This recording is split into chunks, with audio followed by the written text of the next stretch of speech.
पहली बार आपके बीच में आया हूं, हालांकि आपके साथ का ही हूं, आपके पड़ोस का ही हूं। प्रतापगढ़ हमारा आपका बिल्कुल पड़ोस है। नदी आप इस पार आप हैं, नदी के उस पार हम लोग हैं। तो यहां पर बड़ी तादाद में आप मौजूद हैं। मैं कभी सोचा करता था कि किसी मुशायरे के हवाले से आपसे मुलाकात होगी, लेकिन नसीब में यह था कि आपसे एक सियासी मुलाकात हो और सियासी मसले पर गुफ्तगू हो। कीमत तो बहुत बढ़ गई शहरों में धान की, कीमत तो बहुत बढ़ गई शहरों में धान की, लेकिन विदा ना हो सकी बेटी किसान की।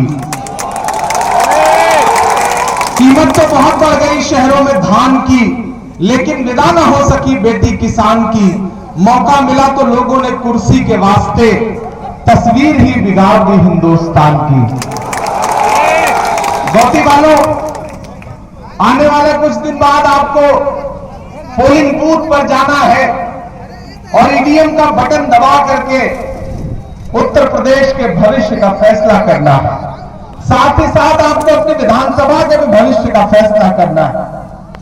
मैं आज आपके यहां बीच आया हूं तो इस आने का मकसद बहुत बड़ा है। ये जो चुनाव है ये महज एक विधायक चुनने का चुनाव नहीं है। अगर आप ये सोच रहे हैं कि एक छोटी सी बात है, आप जाएंगे ईवीएम का बटन दबाएंगे और एक विधायक चुन लेंगे, तो ये लड़ाई इतनी छोटी नहीं है। दरअसल आने वाले दिनों में आपकी दबाई गई ईवीएम की बटन से यह फैसला होना है कि उत्तर प्रदेश की गद्दी पर गांधी को मानने वाले बैठेंगे या गोडसे को मानने वाले बैठेंगे। ये लड़ाई बहुत बड़ी लड़ाई है।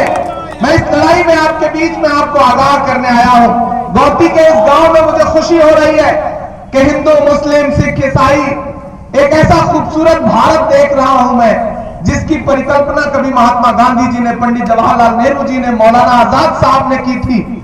मैं ऐसे एक गांव में खड़ा हूं जिसे एक अच्छा गांव कहा जा सकता है, जहां लोग मोहब्बतों से मिलजुल के रहते हैं। मैं आज आपके लिए, आपके सामने कांग्रेस के लिए इससे दामन फैलाने आया हूं कि पिछले 5 साल में उत्तर प्रदेश की जनता इस बात की गवाह है और पिछले 7 साल में देश की जनता इस बात की गवाह है कि आपके मुद्दों पर लड़ाई सिर्फ और सिर्फ कांग्रेस पार्टी ने लड़ी है।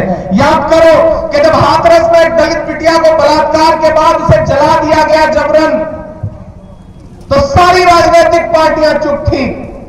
ऐसे में राहुल गांधी जी निकले, प्रियंका गांधी जी निकली और वो हाथरस उस परिवार, उस मां से मिलने के लिए पहुंचे, उस दलित बिटिया की मां से। योगी आदित्यनाथ की पुलिस ने यमुना एक्सप्रेसवे पे राहुल गांधी की गाड़ियां रोक ली और ये कहा कि आप इससे आगे नहीं जा सकते। राहुल गांधी ने कहा आप हमारा काफिला रोक सकते हैं, हमारा हौसला नहीं रोक सकते। और मुझे याद है, गौती वालों, मुझे याद है कि 17 किलोमीटर यमुना एक्सप्रेसवे पे राहुल गांधी, प्रियंका गांधी जी पैदल चलते रहे। 44 डिग्री टेम्परेचर था, मैं साथ में मौजूद था। मैं इसलिए आपके बीच में खड़ा हूं, आपसे कहना चाहता हूं कि कांग्रेस ने आपकी लड़ाई लड़ी है। मैं पूरे उत्तर प्रदेश से और उत्तर प्रदेश के प्रशासन से पूछना चाहता हूं कि खुशी दुबे का कसूर क्या था। एक नई विवाहिता बिटिया अपनी ससुराल आई और अगर ससुराल में उसके परिवार के लोगों ने कोई अपराध कर दिया तो उस नवविवाहिता का कसूर क्या था, उत्तर प्रदेश की सरकार बता नहीं सकती, लेकिन इतने दिनों से उसे जेल में रखा गया। मेरे भाई, उत्तर प्रदेश के लोगों, गौती के इस इलाके के जो तमाम लोग हैं, यहां पर मौजूद सगीर प्रधान साहब, सिराज प्रधान साहब, परवेज आलम साहब, परवेज जहाजी साहब, फराज अहमद साहब, जुबैर अहमद साहब, फैसल वरा साहब, इकबाल वकील साहब, मिसबाहुल हक साहब, इन तमाम लोगों की मौजूदगी में मैं एक बात और आपसे कहता हूं। अकलियत के साथियों, आपको लगता है कि आपके वोटों की ठेकेदारी तो समाजवादी पार्टी के पास है। वो आपको कितना भी अपमानित करे, आपके लीडर्स को कितना भी जलील करे, लेकिन वोट तो आप उन्हीं को देंगे। ये आपने रहे थे तो अखिलेश यादव ने क्यों जलील किया, कभी सवाल पूछिएगा सवाल। और इस बार बताइए उन्हें कि हमें शिवकांत तिवारी के रूप में कांग्रेस पार्टी ने एक नौजवान और जुझारू कैंडिडेट दिया है, जिसने लॉकडाउन में रसोई चलाई है, जिसने लॉकडाउन में आपके लिए ये नहीं देखा कोरोना हो जाएगा या नहीं होगा, जान बचेगी या नहीं बचेगी, शिवकांत ने परवाह नहीं की है। इसलिए मैं शिवकांत के लिए आपसे अपील करने आया हूं। साथ ही साथ यहां बड़ी तादाद में मेरी माएं बहनें खड़ी हैं, यहां सब समाज की, अलग अलग समाजों की महिलाएं खड़ी हैं।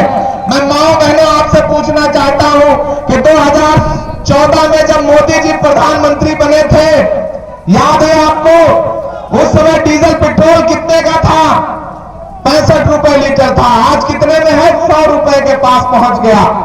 रसोई गैस कितने की थी? 400 रुपए की, 390 और 400 रुपए की थी, आज कितने की है? 1000 के पास पहुंच गई है। शाम को जब सब्जी बनाने के लिए कढ़ाई में सरसों का तेल डालती है तो उसके साथ आंसू भी गिरता है, क्योंकि जो सरसों का तेल 70 रुपए लीटर था, आज 200 रुपए के पास पहुंच गया। पहुंच गया कि नहीं पहुंच गया, बताइए। भाजपा ने आपको सिर्फ लड़ाया और नफरत परोसी, ये कहा कि एक दूसरे से लड़ो और सवाल मत करो। सड़कों की हालत ऐसी है, मैं भी हेलीपैड से यहां तक आया हूं तो गाड़ी पे बैठने के बाद भी इतना धक्का लग रहा था कि पता नहीं चलता कि सफर कर रहे हैं कि आखिरी सफर कर रहे हैं। सड़क इतनी खराब है। मैंने सुना है यहां के विधायक जी जमीनें कब्जा करते हैं।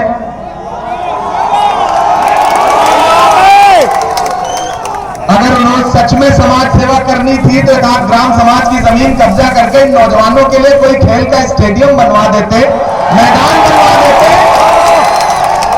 अगर जमीनें ही कब्जा करनी थी तो उन जमीनों का कोई सार्वजनिक इस्तेमाल कर देते। आप तो मुझे लगता है कि आपने विकास किया है। मैं तो इस पूरे इलाके को अभी हेलीकॉप्टर से जब मैं ऊपर घूम रहा था तो समझ में आ रहा था कि कितना पिछड़ा हुआ इलाका है। भारतीय जनता पार्टी की सरकार में इतनी मजबूत पोजीशन रखने के बाद भी विधायक ने इस इलाके के लिए कुछ नहीं किया। आपको वो दिन याद है? आपको वो दिन याद है कि जब बड़े बड़े दावे किए जा रहे थे? आपको वो दिन याद है कि जब कोरोना के टाइम में आप परेशान थे? आज योगी जी घूमते हुए कह रहे हैं कि हम 5 किलो राशन फ्री दे रहे हैं। अरे योगी जी, उत्तर प्रदेश की जनता को 5 किलो राशन की भीख नहीं चाहिए। ये वो जनता है जो अपने खून पसीने से जमीन को जोतती है और उसके बाद फसल उगाती है। और ये 5 किलो राशन की बात करते हैं, आपके छोड़े गए आवारा पशुओं ने हजारों बीघा जो फसलें चर ली है, उसका जवाब कौन देगा? अगर वो न चला होता, आपके आवारा सांडों ने अगर फसलें न चरी होती तो लोगों को 5 किलो राशन के लिए हाथ न फैलाना पड़ता। मैं गौती के लोगों आपसे एक बात कहना चाह रहा हूं कि शिवकांत बहुत शानदार चुनाव लड़ रहे हैं। मुझसे प्रियंका गांधी जी ने कहा कि इमरान जाइए, अपने लोगों के बीच में अपील करिए, उनसे गुजारिश करिए और उनसे कहिए कि शिवकांत एक भरोसे के इंसान है। कांग्रेस पार्टी ने इन पर भरोसा जताया है। और यहां जो जातिगत समीकरण की बात कर रहे हैं, मैं उनसे कहना चाहता हूं कि शिवकांत भाई, अकलियत के लोग आपके साथ हैं, आप अपने समाज का वोट ले आइए, आपको जीतने से कोई रोक नहीं सकता है, इसमें कोई दो राय नहीं है। मैं दावे के साथ कह रहा हूं। और यहां जो मेरी माएं बहनें बैठी हैं, मुझे अच्छा लग रहा है कि आज की आपकी सभा में सर्व समाज के लोग हैं।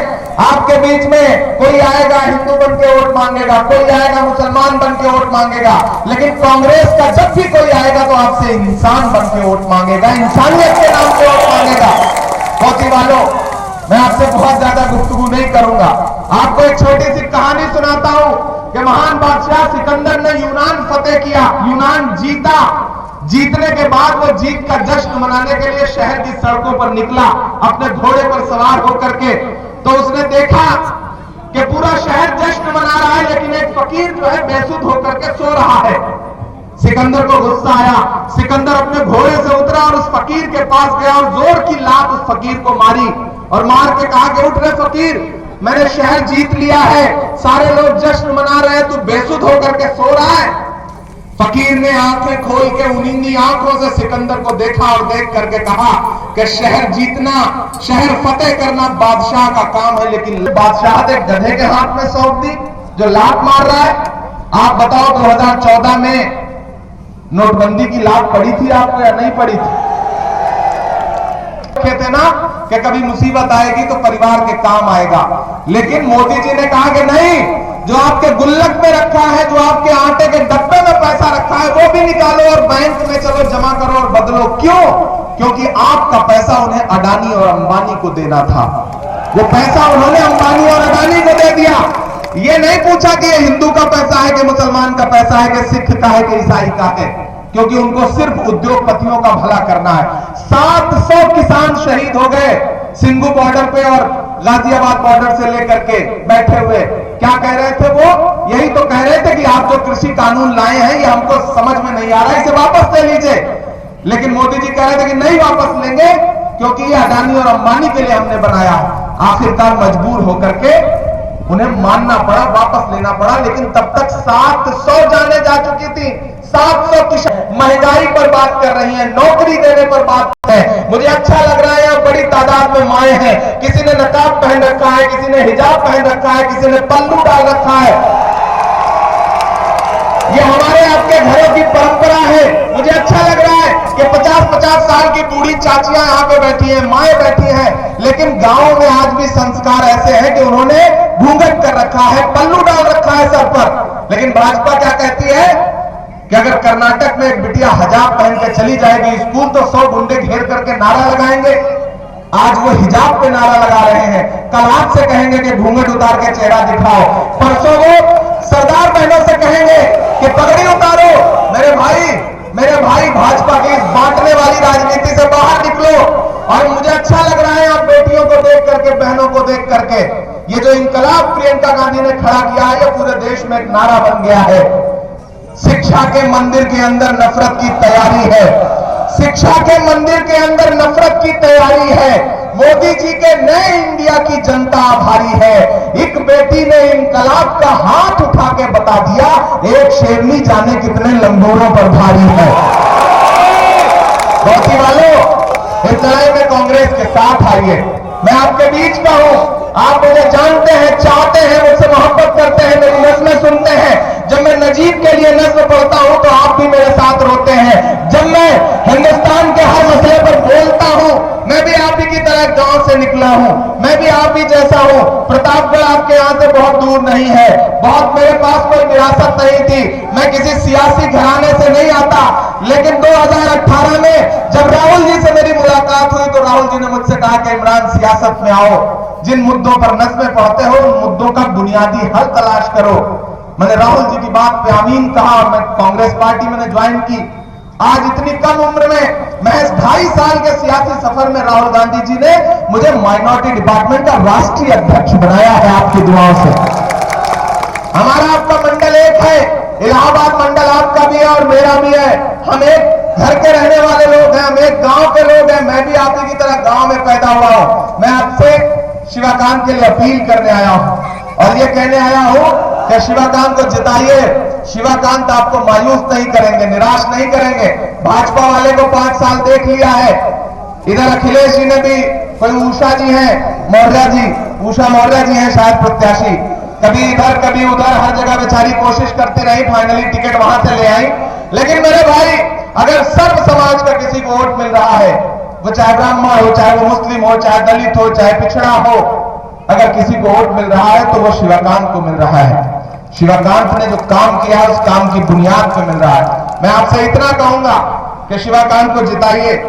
वक्त बहुत कम है, अगली सभाओं के लिए निकलना है, लेकिन थोड़ा सुनाऊंगा, नहीं तो आप नाराज हो जाएंगे, मैं जानता हूं। आपको याद है 2014 में मोदी जी ने क्या कहा था? चौकीदार हूं, खजाने की चाबी देश की मुझे सौंप दो, मैं देश नहीं लुटने दूंगा। लेकिन आज चौकीदार कहां गायब है पता नहीं है। मैं एक नज़्म सुनाता हूं आपको कि कहां सोया है चौकीदार, कहां सोया है चौकीदार, कहां सोया है चौकीदार, कहां सोया है चौकीदार। पेट्रोल ने सेंचुरी मार ली, गैस 800 पार, कहां सोया है चौकीदार, कहां सोया है चौकीदार।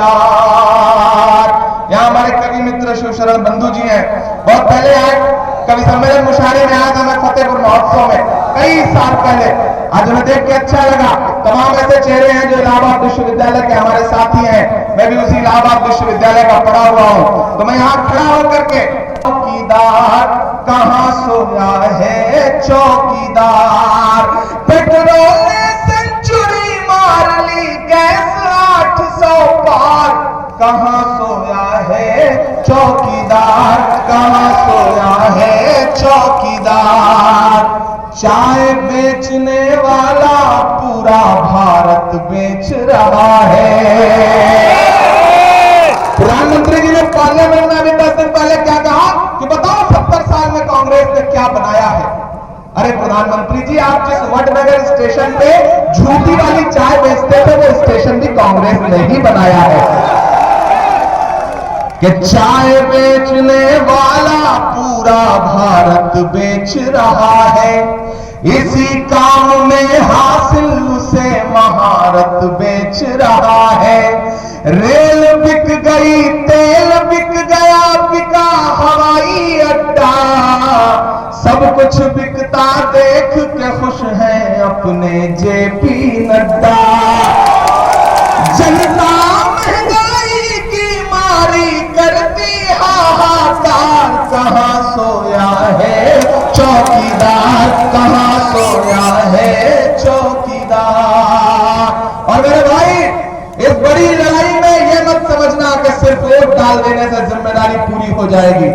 इस लड़ाई को एक एक व्यक्ति को राहुल गांधी बन के लड़ना पड़ेगा, प्रियंका गांधी बन के लड़ना पड़ेगा मेरी माओ मेरी बहनों को, क्योंकि डराने की कोशिश की जाएगी।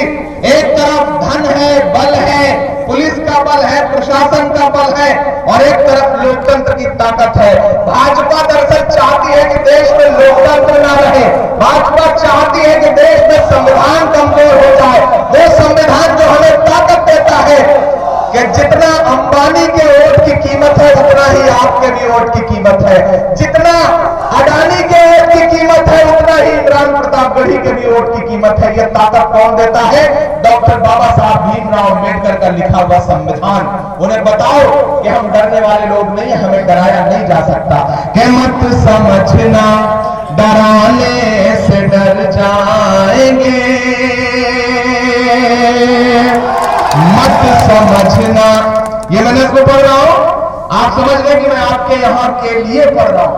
ये कहिए जो धमकाने वाले, माफियागिरी करने वाले लोग हैं, उनसे अलग ऐलान कहिए कि मत समझना डराने से डर जाएंगे, अब के सारी हदों से गुजर जाएंगे।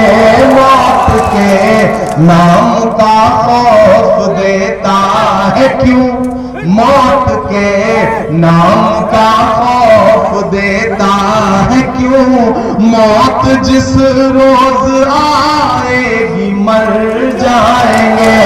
मत समझना कि हिंद के नौजवानों के दुश्मन हो तुम। इसे इलाहाबाद में क्या कसूर था उन नौजवान छात्रों का, प्रतियोगी छात्रों का, जो सरकार से कह रहे थे कि हमें नौकरी दो। वो तस्वीरें उठा के देखना नौजवान साथियों की, हॉस्टल के कमरों को पुलिस सरकार के इशारे पर बंदूक के बटों से तोड़ रही थी, तोड़ के पीट रही थी। जवाब लेने का दिन आया है कि हिंद के नौजवानों के दुश्मन हो तुम, आरती और अजानों के दुश्मन हो तुम। पहले तो हिंदू मुस्लिम के दुश्मन थे, पर आजकल तो किसानों के दुश्मन हो तुम। मैंने 4 महीने पहले कही थी एक पंक्तियां कि अन्नदाता से उलझे हैं इस बार, ये सच्ची साबित हुई है पंक्तियां कि अन्नदाता से उलझे हैं इस बार ये। मोदिया शाह हो सब सुधर जाएंगे, मत समझना डराने से डर जाएंगे। और भाजपा कहती है कांग्रेस ने क्या दिया 70 साल में, मैं बताता हूं क्या दिया है। अभी पार्लियामेंट में एक दिन फिर मोदी जी ने बोला बताइए राहुल जी क्या बनाया कांग्रेस ने। राहुल जी ने कहा नहीं बताऊंगा, जो बताऊंगा आप उसको भी बेच दोगे, आपका काम सिर्फ बेचने का है। कि हमने ज़मज़म दिया, आबे गंगा दिया, हमने ज़मज़म दिया, आबे गंगा दिया, तुमने भारत को दंगा ही दंगा दिया, तुमने भारत को दंगा ही दंगा दिया, तुमने एक रंग के ख्वाब देखे मगर, अब तैयार रहना चौथी लाइन पे, कि तुमने एक रंग के ख्वाब देखे मगर, हमने हिंदुस्तान को तिरंगा दिया। ये तिरंगा बदन पर लपेटे हुए, ये तिरंगा बदन पर लपेटे हुए एक दिन इस जमीन में उतर जाएंगे। मत समझना डराने से डर जाएंगे, अब के सारी हदों से गुजर जाएंगे। मेरे भाई, आपसे आखिरी दो बात कहता हूं। आपसे दो छोटी छोटी शिकायत है मुझे। वो ये है कि आप जब सुबह चाय की दुकान पे बैठते हैं तो 2 मिनट में दिल्ली की सरकार बिगाड़ देते हैं और 2 मिनट में लखनऊ की। शाम को जब खाना खा रहे होते हैं घर में ना, चौराहे पे या घर पे कहीं बैठ के कुछ खा पी रहे होते हैं तो 2 मिनट में मुख्यमंत्री बदलते हैं और 2 मिनट में प्रधानमंत्री। लेकिन जिस दिन वोट देने जाना होता है उस दिन आपको लगता है कि यार शिवकांत तो जीत रहा है, कौन जाए वोट देने, कौन परेशान हो, कौन धूप में जाए लाइन में लगे। नहीं, अपने वोट की ताकत समझिए, अपने वोट की अहमियत समझिए। आपकी उंगलियों में जो ईवीएम का बटन दबाने की ताकत है वो बहुत अहम है। इसलिए आने वाले दिनों में जिस दिन पोलिंग है अपने घरों से निकलिए ज्यादा से ज्यादा तादाद में। और माई हेरे बहनी हेरे, सबसे बस एक बात हम कहा नहीं, बैरक नंबर 4 है शिवकांत का हाथ के पंजे के सामने वाला निशान। उस दिन जिस दिन वोटिंग है उस दिन घर में तब तक चूल्हा मत जलाइएगा जब तक वोट दे करके लौट मत आइएगा। और घर वाले कहें कि पहले चाय बना दो तब जाएंगे तो कह दो नहीं, पहले जाओ वोट दे के आओ शिवकांत को, तब घर में चाय बनेगी, वरना बनेगी नहीं। अगर आपने चाय लिया, देखिए आपके लिए प्रियंका गांधी बहुत लड़ रही है, वो एक बहुत बड़ा सामाजिक बदलाव भी कर रही है, आप लोगों को हक दे रही है। अगर आप प्रियंका गांधी के साथ आ जाएंगी तो फिर उत्तर प्रदेश में प्रियंका जी बहुत ताकतवर, बहुत मजबूत हो जाएंगी। महिलाओं, मेरी माओ, मेरी बहनों, इस लड़ाई में कांग्रेस का साथ दीजिए। मैं आपके घर का हूं, आपका बेटा हूं, आपका भाई हूं। मैं आपसे एक वादा कर रहा हूं, आज समय बहुत कम है, मैं आपसे बहुत ज्यादा गुफ्तगू नहीं कर पाया, लेकिन हाँ एक वादा करके जाता हूं आपसे कि शिवकांत को जिताइए। मेरी बात सुनिए, आज बहुत ज्यादा नहीं सुनाया जा सकता मुझे। की है दिल्ली समंदर से खामोश गहरी है दिल्ली, मगर एक माँ